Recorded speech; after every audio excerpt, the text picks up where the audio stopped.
அங்கித் திவாரிக்கு இடைக்கால ஜாமீன் வழங்க உயர்நீதிமன்ற மதுரை கிளை மறுப்பு தெரிவித்துள்ளது. வழக்கை வரும் மார்ச் 12ஆம் தேதிக்கு ஒத்திவைத்து உயர்நீதிமன்ற மதுரை கிளை உத்தரவு பிறப்பித்துள்ளது.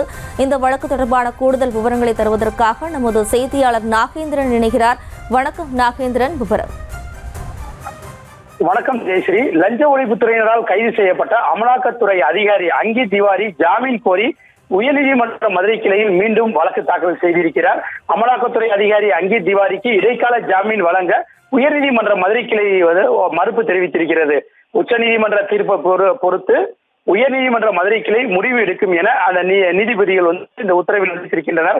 வழக்கை வரும் மார்ச் 12ஆம் தேதிக்கு ஒத்திவைத்து உயர்நீதிமன்ற மதுரை கிளை உத்தரவு என்பதை பிறப்பித்திருக்கிறது. திண்டுக்கல் அரசு மருத்துவமனையில் பணிபுரியும் மருத்துவர் சுரேஷ் பாபுவிடம் லஞ்சம் வாங்கும் போது கைது செய்யப்பட்ட அமலாக்கத்துறை துணை இயக்குநர் அங்கித் திவாரி தனக்கு ஜாமீன் வழங்க கோரி உயர்நீதிமன்ற மதுரை கிளையில் மனு தாக்கல் செய்தார். திண்டுக்கல் அரசு மருத்துவர் சுரேஷ் பாபு மீதான வருமானத்துக்கு அதிகமான சொத்து சேர்த்த வழக்கில் இருந்து தப்பிக்க வைக்க தனக்கு 3 கோடி ரூபாய் லஞ்சம் வேண்டும் என மதுரை அமலாக்கத்துறை துறையில் பணியாற்றும் துணை இயக்குநர் அங்கித் திவாரி மருத்துவர் சுரேஷ் பாபுவை அணுகியுள்ளார்.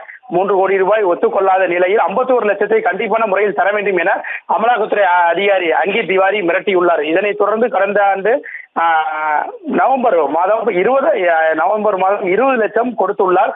தொடர்ந்து வாட்ஸ்அப் மூலமாக அங்கித் திவாரி மீதமுள்ள 31 லட்சத்தை கேட்டு தொந்தரவு செய்துள்ளார். இதையடுத்து டாக்டர் சுரேஷ் பாபு திண்டுக்கல் மாவட்ட லஞ்ச ஒழிப்புத்துறை காவல்துறையிடம் புகார் அளித்துள்ளார். புகாரின் பேரில் போலீசார் ரசாயனம் தடவிய 500 ரூபாய் நோட்டுகளை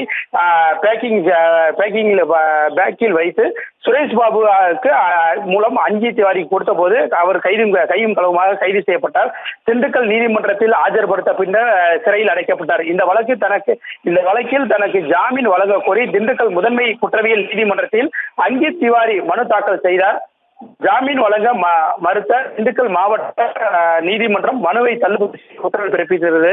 இந்த நிலையில் 2வது முறையாக உயர்நீதிமன்ற மதுரை கிளையில் தனக்கு ஜாமீன் வேண்டும் என அங்கித் திவாரி தரப்பில் மனு தாக்கல் செய்யப்பட்டிருந்தது.